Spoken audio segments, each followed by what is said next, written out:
Hey, what's up, Giants fans? Welcome to another episode of Giants Talk. I'm Cole Kuiper here with Giants insider Alex Pavlovic. The Giants take the series at Wrigley Field, which included another offensive bonanza. Came close to a sweep, didn't quite get it. We'll talk about this series, if they're back, and more on today's episode. Before we get started, Giants Talk is presented by Mancini Sleep World. Mancini's is now the official sleep partner of the San Francisco Giants. Save up to $1,200 on cooling mattresses at the Mancini Sleep World 4th of July sale. Our cooling mattresses help regulate temperature, preventing overheating and keeping you comfortable until morning. Stop by or visit online to see what's currently available.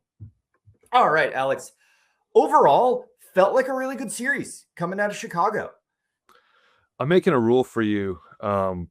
Giants are back cannot come out of your mouth until they are single-digit games under 500. So, okay. Because you were thinking about it. I was. You were considering it. I'm flooding the question. I'm not saying they're back, Alex. I'm saying, are they back? I'm letting our listeners answer. Considering it can be your podcast intro when they are single digits. Okay.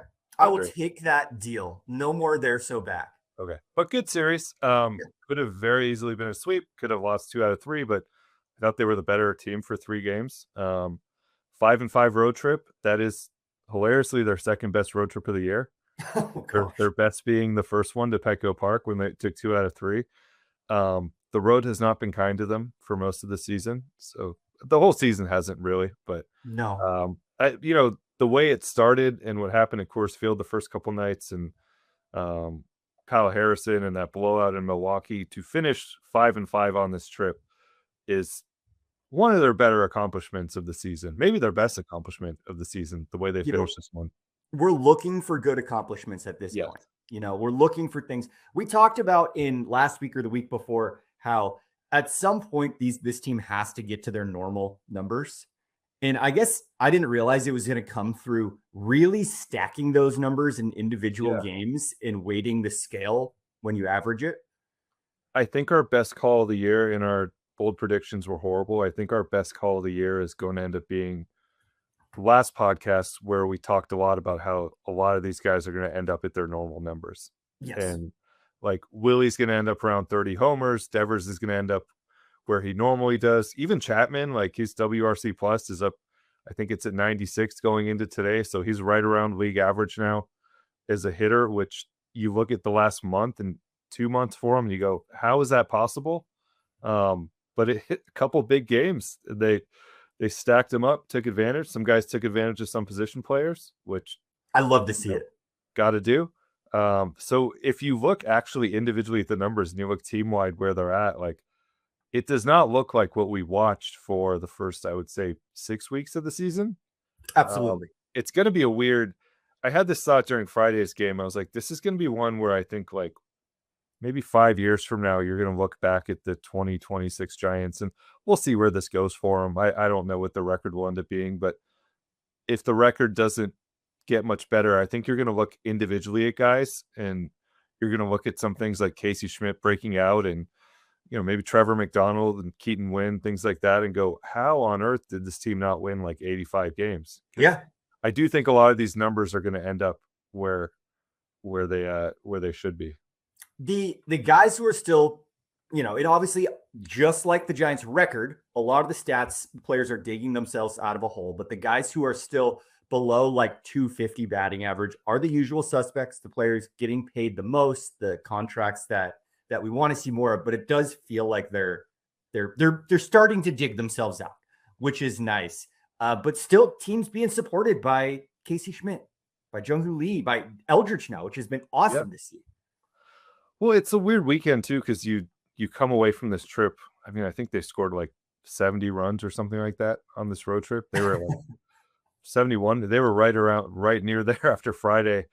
But yet you still do have like the Saturday game at Coors, the game against Kyle Harrison. The last 2 games, I mean, they shut it down on Sunday for a good 8 innings. And we'll get to that game in like specifically, but as happy as this flight is going back to the West Coast, like, and as much as I think offensively they can feel good about this trip, there's also an alternate universe where they score 1 run today because, that guy gets picked off third for doubled off third for for something you've learned in Little League, essentially. Like, I thought they did a really good job on the broadcast of saying, like, you don't even hear freeze on a line drive anymore. You hear take a step back because big league defenders are so good. And he just was like, all right, here I go. He took off. I thought it was going to be a triple play.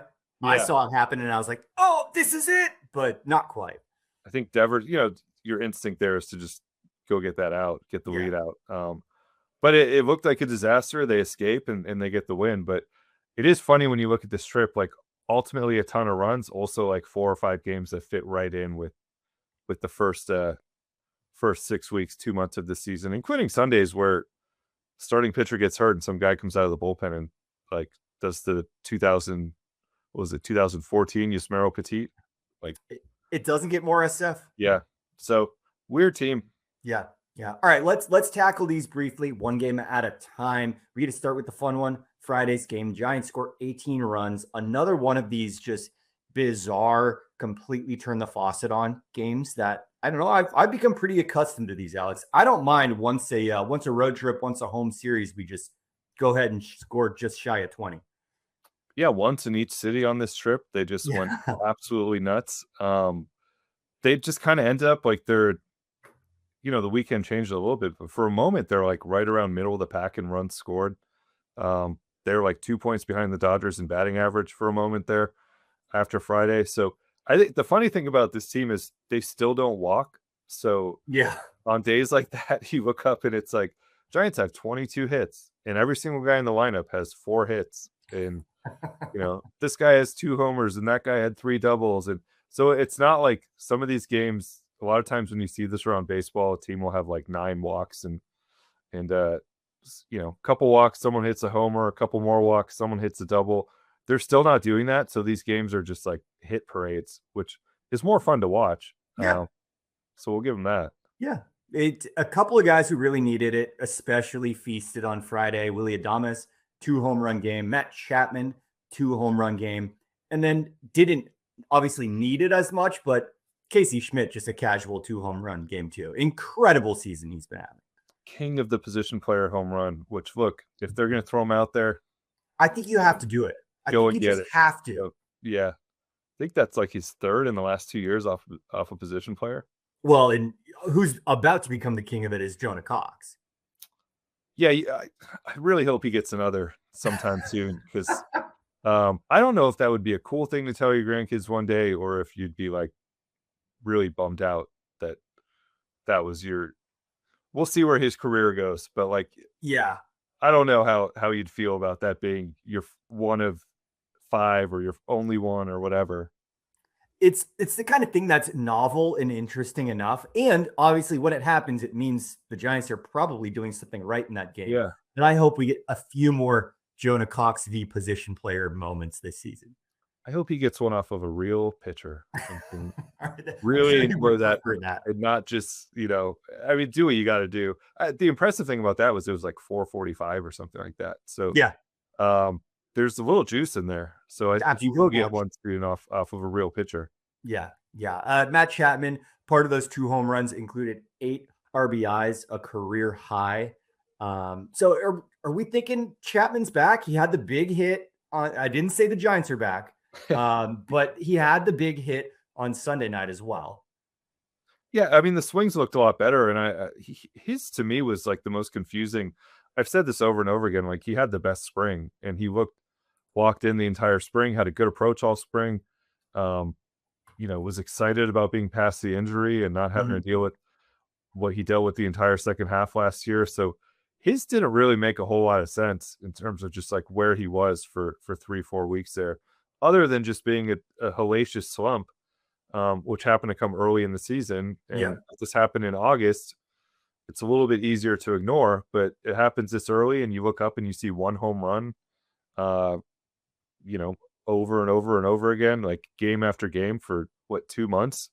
That's all you see. So I think the swings have been a lot better. I think you saw that the whole trip. And I think the key for him now is like, it was kind of a crazy game on Friday. It was a crazy series, but like when he comes up at home where it's been a struggle for these guys this year and he's in a big spot, can he replicate some of that? I think that's that's going to be really fascinating the next few weeks. Like, they've been really good in some of those road ballparks. Yeah. Let's see if they can do it back at their own place, and especially with the fan bases we've seen, that the fan base we've seen this year and the 37,000 a night there. Those games are a lot more fun. It's fun to make everyone at Wrigley sad on a Friday in the middle of the summer when it was probably like, people playing their whole week around that Friday day game at Wrigley. But Absolutely. it'd be more fun if Chapman and Adames and these guys can do that in a home game. Yeah. Yeah. I wanted to pepper this in as well, especially as we talk about Friday's game where it was the big offensive powerhouse. As we see these guys start to turn it around, get out of these offensive slumps, do we think if they were playing like this all season, Patrick Bailey's still a San Francisco Giant? Because I couldn't help but notice it was an 0-for series in the catcher's position. Yeah, I mean, Haas has had his moments, and Suzak obviously started off great. I've always maintained that if they got off to even a reasonable start, Patrick Bailey would still be here. And I think you've seen with Suzak, like, he's come back to earth quite a bit. Yeah. And we'll see where this goes for him. It's his rookie year, and there's an adjustment that's been made from pitchers. Now he needs to adjust the other way, but that average, which was like 800 for a while, dipped under 300 on Sunday, and he has not been a big part of this offensively.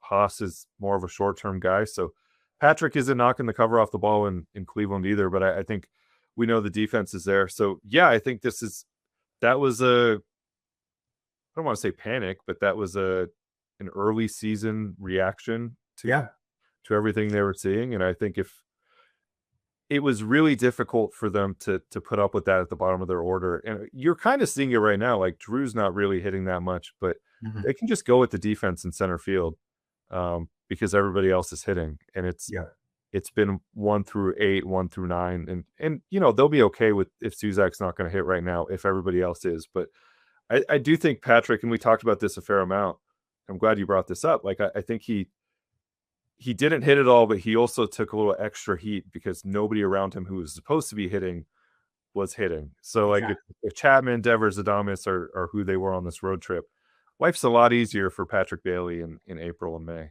Yeah. It's not even about hiding him. It's about, he's a little more excusable. Yeah. I mean, I think some of what Buster said that day, like the Suzak Rodriguez looking towards the future. Well, Rodriguez is gone now. Yeah. He's back in AAA. Some of that has not held up, but he did say he was looking for more offense from the catcher position. And I think it was just really, really difficult to carry him when the rest of these guys were doing what they were doing for 6 weeks. Let's move on to Saturday's game. Giants drop an extra inning game at Wrigley to the Cubs. One of those, we already talked about how the offense is so streaky where they go so much all at once, so little. This was one of those ones where it just felt like they couldn't buy the hit they needed. Obviously, the 9th inning, I saw it happen. I thought it was over. And then once the Cubs took it to extras, it felt like they had no shot. Yeah, I think a theme from the final 2 games, and this is Dylan Smith did a great job on Sunday, but it's his 3rd appearance as a Giant, and that's the spot he's put in. And Keaton Winn pitched a lot on Saturday, was back out there on Sunday. Eric Miller pitched a lot on Saturday, was back out there on Sunday. Tony trusts like 3.5 guys in his bullpen right now. And I think they have – it's just not like – I did our friend Anthony Garcia's show on Saturday, and he went beyond you. Like, he was fully ready to dive into Giants are back. This offense is going to carry them. And the cold water I threw on that was I just think they're going to lose too many games with this bullpen to ever make this really sustainable, unless they can figure it out. And maybe you find another guy, maybe you catch lightning in a bottle with Smith or something like that, and all of a sudden you have an extra guy down there, which you really need. But I think you saw over the weekend, like, Tony just does not have a lot of guys that he trusts in close games. And even those guys, like Killian had the one blip, but like Miller almost gave that one up on Sunday. He continues to walk guys. And it's just asking a lot of Killian and Keaton Winn to pitch in every single close game and, pitch multiple innings. And I would imagine neither one's available on Monday night when they get back home. So I think that's what you saw over the weekend. And it's something they really, they're not going to trade for somebody, but they really need to figure out one more guy that they can throw out there. And I'm going to throw a name at you, and don't shut your laptop. The fact that you're prefacing it like this gives me a good feeling of who you're going to say. Ryan Walker's been very good in AAA since he got back. Has given up 1 run in 7 appearances. And I think they just need to, there's really no point in having Brubaker and Beck if you're trying to win. So, if Tony's not going to throw these guys in those positions, and he did use Brubaker on Sunday, but they need one more guy that they feel, and they really need more than that. But right now, immediately, they need one more guy that they can throw in some of these late innings. And Walker, for as low as some of the lows were, generally until really the last week where everything spun on him, he was really good unless you threw him in the 9th inning. So I do think you could kind of bring Walker back and throw him in some of those 7th innings and see if that works again, and see if you can recapture some of keep him away from the 9th, let Keaton Winn keep pitching the 9th. But you saw it on Saturday, they get to the 10th inning and you're looking at the scorecard going okay, what are you going to do here? Exactly. So, and no offense to those guys, it's just they haven't been in those spots and they're not here to pitch in those spots, and they need to find somebody else who can do that, because they are very, very light in these close games.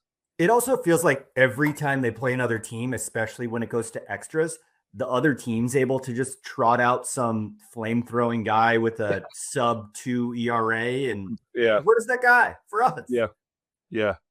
I think it's just it's been the ongoing story of the whole season, and now that the offense is going, I think it's almost even a bigger story, because with even a reasonable bullpen on Saturday, you sweep this series. Yeah. And you have game, you go back to this trip. I mean, Sunday gets hairy. The last game in Milwaukee gets unnecessarily uncomfortable. They obviously blow the first one in Colorado. So it's really something that is, they are where they are. They're 12 games under, but it's something that's keeping them, I think, from finding the momentum to even try to get back into this thing. So they need long-term fixes, but they also need some short-term ideas here, because you can't just throw Killian, Miller, and Win out there every single time you're in a close game.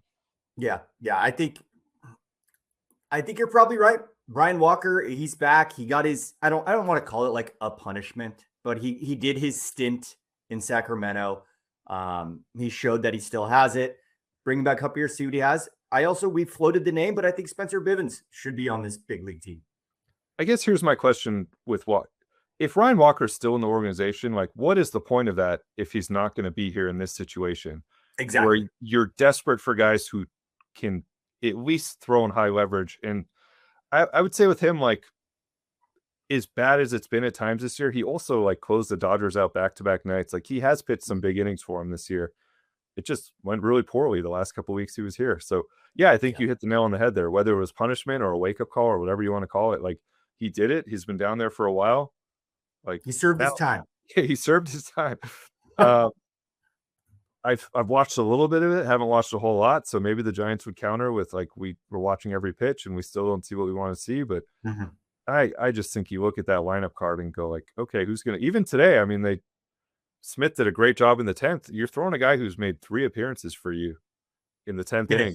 Spot. Yeah, in a huge spot, trying to save it. So, and he did great, and it's a great story. But yeah, they need a little bit more in that bullpen.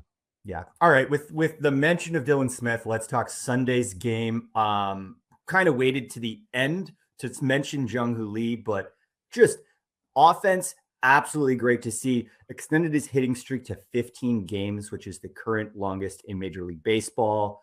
All of the Jung Hoo Lee jerseys we see at Oracle Park, the dedicated cheering sections, all the hype, it feels like it's all hitting. Now this is the guy that deserves that. Yeah, I mean, this is a great example too of when I say can guys carry this over to home, where we know that home fan base wants to go crazy for Jung Hoo Lee, and can he carry some of this over and keep this hitting streak going and just keep the production going? And I think the other thing to watch with him is I mean, this is kind of almost who we envisioned. Figured out pretty quickly, like, yeah, the power's maybe not going to play over here. The speed has been, even though he stole a couple bases this weekend. I was going to say, all of a sudden he's a base stealer. Up to 2 for the season. The speed's just not going to be there, but the bat control, you just kind of envision, like at Oracle Park, this guy's competing for batting titles, and like in a best case scenario, and he is right now. He's third in the National League. Luis Arias is fourth. I think we do not think those guys will be teammates the rest of the season, but if they are somehow, you could have 2 Giants competing for a batting title, and really the 2 guys ahead of them, like it's Otto Lopez and I think it's Marsh with Philly. So like there's not a whole lot. Yeah, it's Marsh who's had a really good season. Like it's not like those guys have a long history of hitting over 300. So yeah, these could have some Giants competing for that. Yeah. Other narratives or storylines from Sunday's game. I guess I don't know that you could call it a controversy, but the ABS challenge towards the end of the game that was objectively pulled late. Yeah. Was this the first time we've seen in a Giants game, like the not allowed challenge? I've seen it certainly in clips from other games, but I don't think I'd seen it in a Giants game. I enjoyed the second one where he just was like, no, I gave Conforto the one, which was, Suzak was right. That was late. Yeah. And then Suzak goes and calls the next one. Revenge challenge. Yep. Very good. It's something we talked about starting last year, I think, when I saw this in spring training. And I was like, there's so many little wrinkles of this that I love being added to games. And that was a new one for us on Sunday. It's not truly a revenge challenge. He's trying to win a game there. But I'd like to think a little part of him was like, if I get a shot here, I'm getting revenge on Conforto, who, by the way, did not, for the first time since he left the Giants, did not make them pay. You know what? He's been making the rest of the league pay this year, so it's okay that he gave the Giants the series off. Just had to do it as a Dodger for 6 months, and then to Chicago, and he's like, I'm back to Michael Conforto striking out in the big spot. Yeah, that I will say, that Conforto challenge, I was watching the game, and my wife was asleep on the couch, and she just happened to wake up for the 2 ABS challenges and was like, is this just every at-bat these days? And promptly went right back to sleep. Yep. You're like, nope. Good. This is a big moment. Great added storyline. I have one more storyline for the series that we kind of glossed over a little bit. We joked about Casey hitting homers off of a position player, but he does have 15 now for the year. And we've talked about the All-Star thing, and that's been asked quite a bit in mailbag questions. So I went back and looked. Since the National League got the designated hitter, they've had 2 DHs on the NL All-Star team every single year, which kind of goes with what we've said, that Ohtani and Schwarber are your DHs. Now, where he fits in is 2024, 7 backup infielders, 2023, 6, 2022, 8 backup infielders. And last year, Brendan Donovan made it kind of as the second baseman utility type. So, and Casey's having a better year than he was last year. So I do think that's the fit for him here. As we continue, that's been something we've been asked a lot of, and his on the ballot is the DH, but if he continues to hit, if they continue playing the way they have been, it is hard to imagine a world where the Giants don't have 3 All-Stars, which is bonkers to say, looking at how they've played, what the season's been like. But Jung Hoo Lee, if he keeps this going that long, he should be an All-Star. Arias also competing for a batting title, and then Casey Schmidt. And you know what? Throw Jonah Cox in there. Maybe he could hit off of a position player in the All-Star game.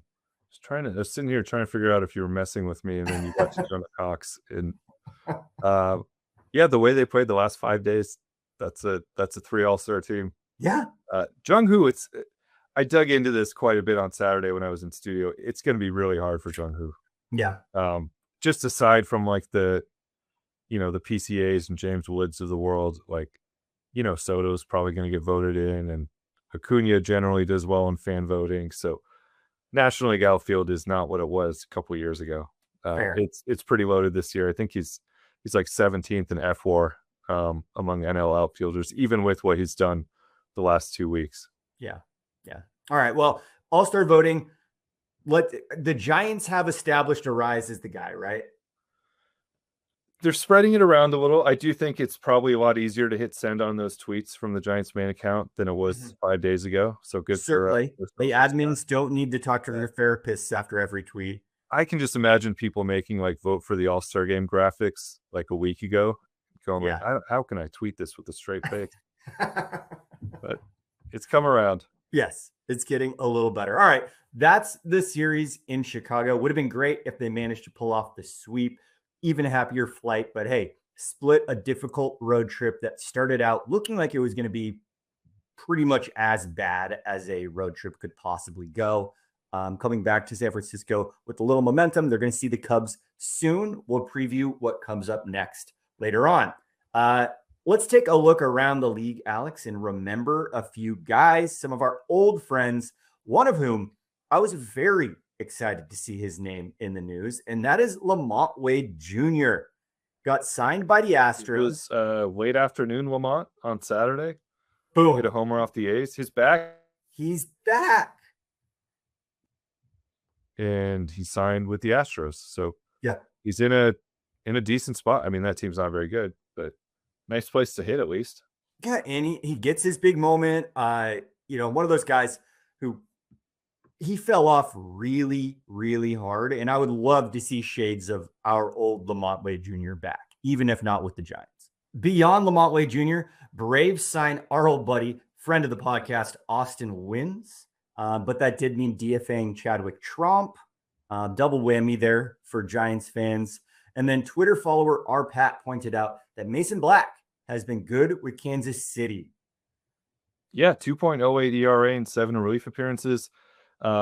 His fastball, which was a problem when he was a starter, it's up to like 94 and a half as an average as a reliever. So some of the advanced stuff on him is not so great. I'm not watching a lot of Royals games. Seems like there's been some good luck there, but good for him. The raw numbers there are good for him out of the bullpen. The other one you mentioned, that's just like Giants went through so many catchers for a few years there that it was only a matter of time before we got one of these catcher for catcher somewhere else. Yeah. That catcher era was a real special time here on Giants Talk. Yeah. It was, basically automatic at the end of the spring. It's like, all right, which 3 guys are you adding this year? All right. Those are our guys we're remembering. We have mailbag questions plus a preview of Giants versus Nationals. But first, Giants Talk is presented by Mancini's Sleep World. Mancini Sleep World offers high-quality mattresses for ultimate comfort and support, so you wake up energized and refreshed every morning. Mancini's has been helping people sleep better for over 50 years. They've built a reputation for top-quality mattresses and exceptional customer service. Rest easy at Mancini Sleep World. Okay, Alex, our first mailbag question today is from Trevor. Trevor asks, is there any reason for Vitello's odd and inconsistent usage of Cox and Eldridge? It's not like Gilbert's performance has earned him a regular role. And I'm sure Buddy Kennedy's a nice guy, but if he gets one more start over Bryce Eldridge, I'm becoming a Dodger fan. I'm sure this one was asked a few days ago. Bryce actually ended up starting 9 of 10 on the road trip and playing in all 10 games. So his usage actually was almost about what you could ask for. I know there's people who want to play first base, but look, Devers has been good defensively. And I don't think it's fair. Like, we've been very, very clear on this is like a 100 to 0 issue here. Like, there's no other side of this. Bryce has not played enough. Like, he should be in the lineup every single day. We agree with every single Giants fan who gets angry on nights like, what was it, Tuesday against Harrison? Mm-hmm. The other side of that, I don't think it's fair really to hammer them on the first base stuff because they are trying to win games here, and Devers is the better defensive first baseman right now. Bryce might get there. I think he will get to be pretty solid over time. He's come a long way over the last year, but Devers is the better defender right now. And this is a staff full of ground ball pitchers. And, we saw it today. Maybe Bryce makes that play. Maybe he doesn't because of inexperience. Who knows? But I think they're doing the right thing right now by DHing him and playing Devers at first. As for Cox, they faced a lot of righties. so that played into it. There's a couple lefties coming in this next series, so I assume we'll see him. He's kind of ended up too where I think he's in a good spot. Like it was when he came in and he pinch ran for Eldridge in Sunday's game, my first reaction was you're taking Eldridge out of the game. My second thought was like, oh, this is 100% the right thing to do. Like Cox is going to score.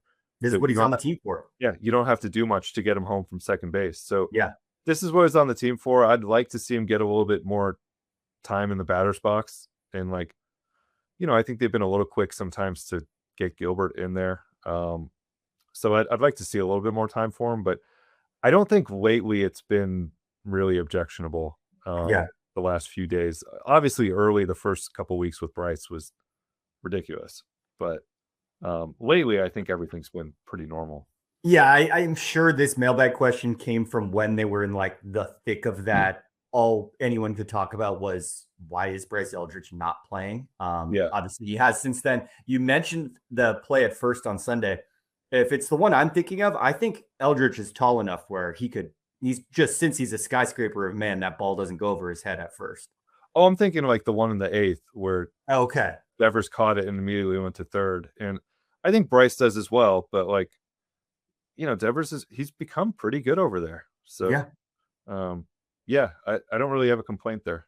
Yeah. And the Gilbert thing is kind of a tricky spot because he brings some really solid defense to the Giants.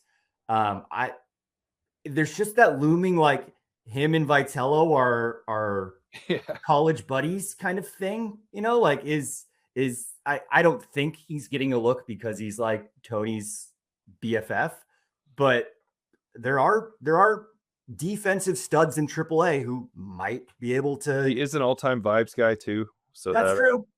That counts. I think the interesting one in the outfield will be, Elliott's a few weeks away, but when Harrison Bader's ready, and because Casey Schmidt has to play left field now.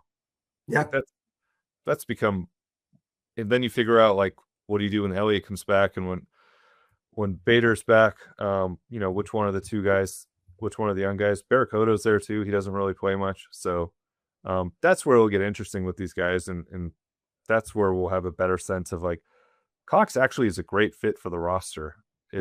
If you ignore the fact that you're kind of like missing some development here for a young guy, just as a runner and as a defender, he's a great fit for the roster. And I mean, we already mentioned, but yeah, Sunday's the perfect example of why you need this guy on this team. Yeah. Now, I don't know why they keep moving him to left field and moving other guys around, but that's a question for another day. So, all right, next question is from Jacob.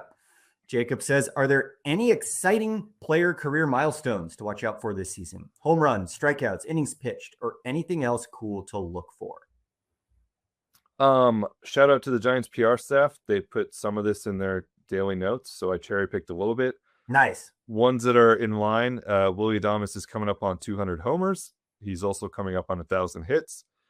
Robbie Ray is coming up on 100 wins. And I looked this one up. Logan Webb with 100 innings the rest of the way. He will pass Vida Blue, Barry Zito, and Mike Krukow on the franchise leaderboard. So he's starting to get a little deeper into his career. Logan's starting to move up some of these leaderboards. He's also 20 strikeouts away from Jason Schmidt for 12th in franchise history. And then one more for you, because we had to go here. Is it going to be what I hope it is? Luis Arraez is 18 doubles from 200. I'd be shocked if we saw that in a Giants uniform. Not just because of the trade deadline, but also like we'll see if he can get to 18 the rest of the way. I think he's at 13 right now. But that is on the horizon. And just if you want to look nationally, if you want to pull up your MLB package, old friend Jock Peterson is 2 doubles away from 200. Jock Peterson. All right. 200 double watch is always in play here on Giants Talk. So that is crucial news for our listeners. Jock also strikes me as somebody who would want to celebrate. The full-on pause the game celebrate. He would want to run that back. Arraez has 13 doubles right now, so needs to basically go at the same pace and be here the rest of the year. Was Jock in the game for the Gene Segura game? I don't think so. That was a while ago. Okay. That was pre-Jock, I think. It all gets a little blurry when you start to go back that far. It's been a sneaky long time on that one. All right. Next question is from Chris. With Harrison's dominant performance, why couldn't the Giants fix him? Rumor is that he got a new arm slot from the Red Sox. Is that all it took? And if so, is this not common practice to try out new arm slots or pitch types every once in a while? The Red Sox kind of put him through spring training and it didn't really work. So it's not. Milwaukee's found some things. I've said this over and over again. The main thing with Kyle is he got healthy. And he, people forget he dealt with the shoulder thing for a while with the Giants. That sapped some velocity. Lost a lot of weight in spring training last year. That cost him a little bit. So I think this is just him getting healthy and being comfortable and maturing as a pitcher and picking up some things in Milwaukee. And I don't think the Giants have done a great job in recent years of getting the most out of guys, but in this particular case, he's such a talented pitcher that I think if he had just stayed healthy the whole time with the Giants, we would have seen a lot of these similar flashes. Maybe not the overall ERA, but like these 12 strikeout games, I think we would have seen a fair amount of that. Yeah. Travis says, update on Carson Whisenhunt. He struck out 10 on Saturday. All right. 3.66 ERA in a tough league for pitchers. 72 strikeouts in 64 innings. Joe Whitman, by the way, got to AAA. His debut, 6 shutout innings on Friday, I believe. Yeah, 6 innings Friday, 3 hits, 4 strikeouts. He had a 3.22 ERA in AA. And we haven't mentioned him a whole lot here because we focus so much on the position player prospects, but he was a second-round pick after Eldridge and Walker Martin a few years ago. And all right, talented guy, someone they like. So he's in AAA now and is hitting his stride. So I do think they have some guys there who, when they have rotation holes, and they've had rotation holes, but when further ones pop up, whether because of injuries or the trade deadline or whatever, there's some young guys there. These 2 guys, and then I think Tidwell. There's some guys there to take a long look at the rest of the year. All right, keeping an eye on Joe Whitman and more. Next question's from Jason. Kind of going back to a discussion we had earlier in the episode. What are your thoughts on position players pitching in blowouts? I paid full price for the MLB package, and I want the product I paid for. Am I wrong? I like the concept that I paid full price, and I'm really annoyed that it's 18-3 or whatever, and this is what I'm watching. I think we've changed on this a little bit over the years. At first, we were all about it, and now it just strikes me as too much. And yes, I also just think it's become a bit of an easy way out for managers, because you can look ahead, and we've seen teams like the Dodgers have done this with Hernandez, kind of look ahead and go, we don't even have to worry about just the 8th. Like maybe we can get through a couple innings with this guy. So you see who was it? Kelly came in the other day and they're like, this is like his 9th career appearance. So we've kind of jumped the shark on this, I think. And I think jump the shark is the perfect way to put it. What was it 2021 then where it was Luis and it just felt so special back then. It felt so novel. It was cute. It was fun. And then once it started getting done to actually benefit the team, it started getting done strategically to save arms and less because of embarrassment. It really started to not feel as good. That being said, I think one of the solves is just offenses need to not give them any quarter. If a guy is up there throwing batting practice, let that half of an inning take 45 minutes. What happened to Buddy Kennedy? Exactly. that was hard to watch. And I want managers to think about that next time they go to put a position player in. That was a tough one. I think my problem with it, and I don't really know the solution, it just seems like there's times where you have other guys down there. We've gone from this is an emergency, or this is truly just to have some fun, like the Pablo Sandoval, the Brandon Crawford, those situations. Now it's just become I've used 3 relievers today. I don't really feel like using a 4th. And, I don't feel like getting I don't know what an example would be. I don't feel like getting Tristan Beck and Dylan Smith in this game today, or, the guys who are kind of at the back of your bullpen, or like Baraki when he was here. So I don't really know the solution. I also don't want him to end games after the 7th inning, but just start throwing in the towel. And I also am always, to be fair, I'm the guy who likes extra innings in part because I used to hate watching young guys have to throw like 55 pitches because they're the last guy in the bullpen. But I also kind of miss the days where you look down and you're crossing names off your lineup card and you're like, there's 2 guys left. There's one guy left. So now it's like, no, there's Christian Costas on the bench. So I don't know the solution. I just feel like it's gone too far. Crawford's was in a brutal loss, not a win, right? I mean, Pablo's was too. Oh, that's what I'm thinking of then. Yeah, Pablo's, because that was also a fun way to like salvage narrative wise. All anyone's talking about afterwards is Pablo Sandoval, not the loss. Yeah, I think Pablo's was actually done very strategically by Bruce Bochy because it was I think it was a double header against the Dodgers, something like that, and he was like, let's just wipe the taste of this one away and have some fun.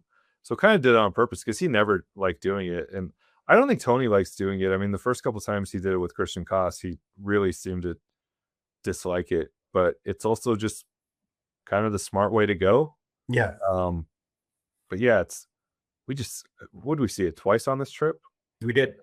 So it's just a lot. Maybe the answer is they just have to pick guys who can actually throw, guys who have a windup, guys who aren't just lobbing batting practice in the 60s. Yeah, it's tough too because you're basically like here's the guy who just got here, or here's the last man on the bench. And yeah, to your point, you're sitting there going like, well, Drew Gilbert was a better high school pitcher than high school outfielder. And exactly. AC Schmidt doesn't feel as much like I'm not getting the product I paid for if someone's throwing 87. But Casey was a college reliever. Exactly. We talked about Eldridge the last spot. So yeah, if you had a little bit more of that, it'd be a little bit easier to take than just like here's our backup catcher, or here's our 6th infielder, and we hope he can throw a strike. Yeah. Of course, then the other thing is Casey comes in to finish off a blowout, and then his arm doesn't feel right the next day. And what are we doing here? Yeah, there's no good answers, but I do think I've kind of turned on it where it's just not as fun anymore. And also, Alex, that could just be you and me becoming grouchier human beings. We might be. What I would like to see is I need to, and I can do this myself, I need to do some tracking of like batting averages off those guys. Because it gets to the point now where you see him like 6-7 times a year. And I'd be curious, like, who's the guy who piled up like 5 hits? Yeah. I also get kind of annoyed when the umps start to just clearly want to go home and they're getting real loosey-goosey with the calls. Yeah, it is funny that you can't challenge those, and sometimes people don't realize it. So, yeah, it's a mess. Yeah. All right. Jason, I think you're right overall, but we do not have a solution for it. I think my solution for Jason is just like you paid for the 16 runs before that. So you don't want to watch.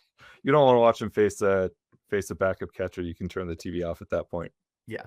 All right. Karen says, what percentage of ABS challenges would Brandon Belt get correct? Feels like he knew the K zone better than most umps. I don't want to put words in his mouth, but I imagine if you asked him, he would say 100%. Yeah. I will put words in his mouth. He would say 100%. He would say he would be the best all time at it. And he might be. This was a good chance to like kind of look through what they've done. And I was trying to find like who would be the Brandon Belt. I don't know that there's a great comparison. If Wade goes the rest of the year, maybe we get that because he was maybe the closest I've seen to Belt in that regard. In that eye. But right now CJ Abrams is 7 for 7. He's the league leader, so to speak, in terms of being perfect. And then Sal Stewart is 17 for 26. Like I don't know if he's doing this like every other at bat. Or that's what I was going to say. Is it like every game he's challenging? Yeah, it doesn't make sense. I think there's 2 guys in double digits and he's at 17. So maybe that would have been Belt just challenging every single time up. Just showing up the umps. Yeah, the one that stood out to me, just because we've kind of made this comparison at times with some of the eye that we've seen from Bryce Eldridge. He's 4 for 4. So I think Brandon, if I had to guess, I'd say right now maybe he's like 11 for 13 if he was playing, something like Okay. that. I think he'd do it a fair amount. Like obviously he had his complaints about the umpires, so Yeah. and I think he'd be good at it because he was usually correct. This is kind of a tangent, but can you imagine how fun it would have been to have Bumgarner in the batter's box doing that during one of those games where he was feuding with the home plate Yeah. umpire? That's another, this is another side part of it, and we're missing out on this. Suzak had a gripe today, and it Oh yeah. kind of, Oh yeah. He called an ABS with a chip on his shoulder. yeah, moved on, but like I could see another situation where something happens and that turns into a real thing.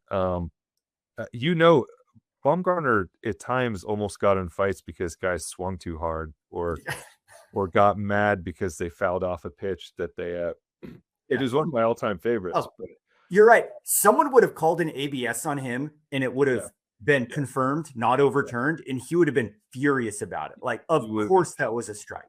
Yep. He would have been really pissed about that. We would have had a little guy-to-guy at first base situation at some point by now. So yeah, now I'm sad we missed Bumgarner. You know what? He might have been more entertaining with ABS than Brandon Belt. Yeah, I think you would have been on both sides in the batter's box, which obviously wouldn't be happening now with the DH, but on the mound. Yeah, that's a shame. Yeah, it is. All right, let's do a few more from Chase. Do we have any news on Jose Butto? Nothing new. He's working out. He's rehabbing. It's gonna be a long time with him. So, but he's doing well, just health wise. Just it's gonna be a long rehab for him. Last one from Alex. Hey, just checking in on the Jung Hoo Lee fight song bet from last year. Is it still on? This is not me, Alex. This is something I was going to say, did you put in a question here? I forgot, and I don't even actually remember what the rule was. I just remember you were maybe going to sing the fight song if something happened. I think it was if he became an all-star last year, I would memorize and sing the fight song. Okay. He did not become an all-star last year, and that was the terms of the bet. Maybe as we get closer, I'll reconsider this, but at this time, no, I do not. We'll think of a different bet. Can we run it back? But also, I'll give you a little out here of like the Giants have to be within 5 games of 500 or something like that. Yes, I mean, I guess my thing is if the fight song was like something that had really caught on at Oracle Park, I'd be all in on it. But like, it doesn't really seem like a part of the lore at all anymore. The funniest thing about Jung Hoo Lee's career here is that the only thing that's caught on marketing wise has been something that had nothing to do with the Giants or Major League Baseball. Glad doing their thing. Yeah. The fans were like, no, we got a wig. Yep. The wig thing's going to be it. We got this. And not only that, but like national outlets have picked up on that. Yep. And just, fight song, none of that. Yeah. Carried over. So I guess at the end of the day, that is my, like, maybe I'll go to a game in the wig and sit in the bleachers with the hooligans. I'd do that. But like, no, I could do the fight song right now, Alex, and you would not be able to tell me if I was making it up on the spot or if it was the real one. Yeah. Well, we can revisit next year in a cheer out your time. Yeah. All right. That's our mailbag questions for the day. If you have questions for myself or Alex, don't forget to send them wherever you can find us on social media. We'll add them to our list and use them in an upcoming episode. Let's talk Giants versus Nationals. Giants are coming back after this 2-city road trip that they split. Alex, what do we have on the pitching front? We have Miles Mikolas, who's still out there, versus Logan Webb, who's red hot. Andrew Alvarez versus Adrian Hauser on Tuesday. Alvarez, I think, came out of the bullpen against him the first time they saw him. Okay. Very good. And then a guy named Foster Griffin versus Robbie Ray. Alvarez and Griffin are left-handed, which Giants have seen a fair amount of recently, and that's obviously been a big part of the Bryce discussion. So we're on alert for angry tweets at some point. Hopefully we'll get them. Yeah, we'll get them. Nationals are exactly at 500, which is a aspirational place to be if you're the San Francisco Giants. So they're hoping to make their way up there. What do we think of this matchup, Alex? Not the most intimidating team, but like most teams in the league, obviously has a better winning percentage than our San Francisco Giants. Yeah, they've won 4 out of their last 5 series, so they're. But what happened in that 5th series? I think they got swept. They did get swept, but they're playing decent baseball. They lead the majors in runs scored, which is we've seen them already this year. Like they're a weird team, very dangerous lineup, and just a complete mess otherwise. So I think we had the discussion when we saw them, like how fundamentally bad they were at everything else, and it was kind of shocking. But they can really hit. They've had their handful of double-digit run games, just like the Giants have. So hey, maybe we're in for quite a hitter's duel over the next series. It is actually the highest scoring team in baseball and like the highest scoring team over the last like 3 weeks. So this could be, other than Logan on Monday, this could be a thing. All right. I'm here for that. That's exciting baseball. That's the kind of baseball that makes Jason feel like he got his money's worth. It will. And also, I know we keep saying this and it doesn't ever work out, but they're playing their best baseball of the year, and this Nationals team is okay. And then it's the Cubs after that. We just saw them. Giants get them at home next weekend. So would welcome another Cubs stint. If there's ever a time to like go on a little bit of a mini run here, I think we've said this like twice before, and they immediately lose every game. But yeah, it's a dangerous thing to say, but hey, Alex, I think they're going to get to their normal numbers. If this team has anything in them, like this would be a good week for it, because after that it's back on the road, and there's a lot of Braves at the end of June. So yeah. But this homestand's not really that difficult on paper. Not hard on paper. The weather's going to be warm. Schools are getting out. I think it's going to be a great home weekend at the ballpark. I'll see you guys there, and let's start to stack some wins, guys.